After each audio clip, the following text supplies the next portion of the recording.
अस्सलाम वालेकुम dear students. उम्मीद है आप बिल्कुल खैरियत से होंगे। हमने 1.1 के पार्ट पिछली वीडियोस में किए हैं। आज हम इंशाल्लाह अपने नेक्स्ट पार्ट की तरफ बढ़ते हैं। तो हमने पहले ऑलरेडी लिख लिया है x by x plus one और plus x plus one by x equal to 6। अब डियर स्टूडेंट्स, बात यह है कि जब हमारे पास नॉन न्यूमेरिकल डिजिट्स होते हैं, नंबर्स होते हैं, तो इनमें हमारे पास जितने भी डिनोमिनेटर्स होते हैं, यानी जो वैल्यूज़ हमारी ओवर से नीचे आती है, हम वो सारे के सारे ले लेते हैं एज ए एलसीएम। जब हम इनको एलसीएम ले लेते हैं तो फिर हम सारी टर्म्स के साथ इन एलसीएम्स को मल्टीप्लाई कर देते हैं। मीन डिनोमिनेटर में एक एक्स प्लस वन है, एक्स है, और जिसका नहीं होता कोई भी डिनोमिनेटर वन होता है, तो हमने तीनों एलसीएम ले लिए। वन को इग्नोर हम कर लेते हैं और बाकी इन सबको सारी फ्रैक्शंस के साथ मल्टीप्लाई कर दिया हमने। देखें यहाँ पे x into x plus one into x by x plus one plus फिर इसके साथ इसको मल्टीप्लाई कर दिया इक्वल्स टू इसके साथ इन दोनों एलसीएम की जो आपके नंबर्स हैं इनको मल्टीप्लाई कर दिया। कैंसलेशन होगी, एक्स प्लस वन के साथ कैंसिल, एक्स के साथ कैंसिल, और यहाँ कोई भी कैंसलेशन नहीं होती, यहाँ डायरेक्ट मल्टीप्लिकेशन हो जाएगी। फिर उसके बाद एक्स को एक्स से मल्टीप्लाई किया, एक्स स्क्वायर आ गया, प्लस नेक्स्ट हमारे पास क्या आया, x plus one into x plus one है, तो हम दोनों आपस में मल्टीप्लाई होंगे। मैंने इस तरह x into x plus one into x plus one लिखा, और फिर हम इनको मल्टीप्लाई करके इनका सोल्यूशन ले लेंगे। और राइट हैंड साइड पे जब देखें तो 6 इंटू एक्स, या आप x को x प्लस वन के साथ मल्टीप्लाई पहले कर ले। हमने मल्टीप्लाई किया, x से एक्स स्क्वायर आ गया, x को फिर वन से एक्स वन ज़ा एक्स आ गया। अब नेक्स्ट स्टेप में क्या हुआ, हमने इसको सॉल्व कर लिया, अंदर मल्टीप्लाई कर लिया, x into x x square, और x को वन से जब मल्टीप्लाई किया x आ गया, plus one into x x, one into one one, equal to 6 को दोनों से अंदर मल्टीप्लाई कर लिया, ब्रैकेट ओपन हो गई, 6x स्क्वायर प्लस 6x। जी स्टूडेंट, हम नेक्स्ट आगे चलते हैं। 2x plus one minus 6x square minus 6x equal to 0 हो गया। यानी हमने सारी की सारी वैल्यूज़ को उठाया और इक्वल से लेफ्ट साइड पे ले आए। जब हम लेफ्ट साइड पे ले आए तो हमने नेक्स्ट आगे इसका सोल्यूशन क्या किया, एक्स स्क्वायर वाली आपस में एक्स स्क्वायर के साथ सॉल्व की।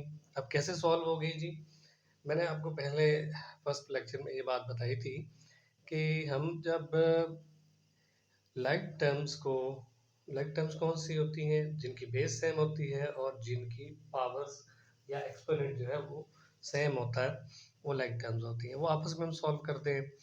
तो यहाँ लाइक टर्म का एक्स स्क्वायर के साथ सॉल्व किया, एक्स स्क्वायर माइनस 6 प्लस 2 का आंसर क्या आ जाएगा, -4। क्यों आएगा, डिफरेंट साइंस है, सब्ट्रैक्शन होगी और साइन जो है वो बड़े नंबर वाला यहाँ पे आ जाएगा। ये 4x स्क्वायर सॉल्व हो गया, फिर x को सॉल्व किया हमने इसी तरह, -6 प्लस 2 का आंसर -4, साथ में इसकी बेस आ गई, प्लस आपका कांस्टेंट नंबर आ गया। अब उसके बाद हमने माइनस कॉमन ले लिया, माइनस कॉमन जब लिया 4x स्क्वायर आ गया, भाई जब माइनस कॉमन लिया इसका साइन चेंज हो गया, फिर ये प्लस था ये माइनस हो गया, इक्वल टू 0 आ गया। और उसके बाद नेक्स्ट स्टेप में देखें, 4x square plus 4x minus 1 लिखा हुआ इक्वल टू 0। अब ये माइनस कहाँ गया, ये माइनस यहाँ मैंने आपकी सहूलत के लिए मैंने इसको थोड़ा सा यहाँ पे मेंशन किया है कि ये माइनस बेसिकली जब हम माइनस कॉमन ले लेते हैं तो वो -1 लेते हैं। अब वो -1 से दोनों तरफ -1 से डिवाइड किया, जब दोनों तरफ से डिवाइड किया तो लेफ्ट हैंड साइड पे तो ये कैंसिल हो गई ये दोनों, और राइट हैंड साइड पे 0 से कोई भी चीज़ डिवाइड या मल्टीप्लाई होती है वो 0 हो जाती है। तो हमारी जो इक्वेशन बची वो पीछे क्या थी, 4x² + 4x - 1, जो कि हमारी स्टैंडर्ड फॉर्म है। आई होप सो कि ये आपको बड़ा अच्छे तरीके से समझ में आ गया होगा। अब नेक्स्ट पार्ट 6 की तरफ चलते हैं। पार्ट 5 जो था वो मैंने स्किप इसलिए कर दिया कि वो एक नॉर्मल क्वेश्चन है, इजी क्वेश्चन था। मैं इसकी एक और स्टेप की तरफ फॉरवर्ड होना चाहूँगा। तो उसमें हम क्वेश्चन है हमारे पास x+1 / x+2 + x+2 / x+3 = 25/12। अब देखें यहाँ पे एक आपके पास नंबर भी आ गया और दो लीनियर नंबर जो आपकी इक्वेशन है वो भी आ गई हैं। अब ये जितने भी अब आगे डिनोमिनेटर हमारे सारे के सारे ये एलसीएम में आ जाएंगे। अब जब ये एलसीएम में आ गए हैं तो ये सारी टर्म्स के साथ, इन तीनों टर्म्स के साथ हमने x+2 x+3 और 12 को मल्टीप्लाई कर देना है। वो मैंने देखे आपके सामने 12 × x+2 × x+3, इसको पूरी टर्म के साथ मल्टीप्लाई कर लिया। इसी तरह फिर इसको इन टर्म्स के साथ मल्टीप्लाई कर लिया, फिर जो हमने एलसीएम लिया उसको 25/12 के साथ मल्टीप्लाई कर लिया। फिर कैंसिलेशन x+2 की आ गई, x+3 कैंसिल हो गया, यहाँ 12 कैंसिल हो गया। जो रिमेनिंग क्या बचा है हमारे पास, 12 × x+3 × x+1 + 12 x+2 × x+2 = 25 × x+2 x+3। अब हमने क्या करना है, इनको मल्टीप्लाई कर लेना है और फिर इनको 12 के साथ मल्टीप्लाई कर लेंगे बाद में। तो इस स्टेप में मैंने मल्टीप्लिकेशन की है, plus 12 × x × x+2 + 2 × x+2 25x × x+3, ये अंदर आपस में मल्टीप्लाई कर लिए। ये सॉल्व करने के बाद मेरे पास सोल्यूशन क्या आया है जी, 12x × x + 3x + 3 + 12x into फिर ये दोबारा ये और 25 इंटू ये सारे आपस में मल्टीप्लाई करके ये हमारे पास आंसर आ गया। अब ये जो आंसर आया है इसमें अब आप देखें कि जो लाइक टर्म्स हैं हम उनको ऐड या सब्ट्रैक्ट होती हैं, हम सारे एडिशन वाले हैं तो आप सारे ऐड कर लेंगे। हमने ऐड किए और उसके बाद एडिशन के बाद हमारे पास क्या आया, x² + 4x, x और 3x को ऐड किया, फिर यहाँ +12 और फिर यहाँ पे मेरे पास आ गया x² + 4x + 4 = 25 × x² + 5x + 6। अब इसके बाद थोड़ा सा हम और चलें फॉरवर्ड, तो देखें स्टूडेंट्स, हमने 12 जो बाहर था सबके साथ मल्टीप्लाई कर लिया उसको, उधर नेक्स्ट जो है इक्वल साइन के बाद 25 है उसको भी मल्टीप्लाई कर लिया और इन 12 को, इस 12 को अंदर इस 12 को इधर मल्टीप्लाई कर लिया। इसको मल्टीप्लाई करने के बाद 12x² + 12 4 = 48 x 12 3 = 36 + 12 × x 12x² 48 x + 48 आ गया, इधर 25 को मल्टीप्लाई कर लिया।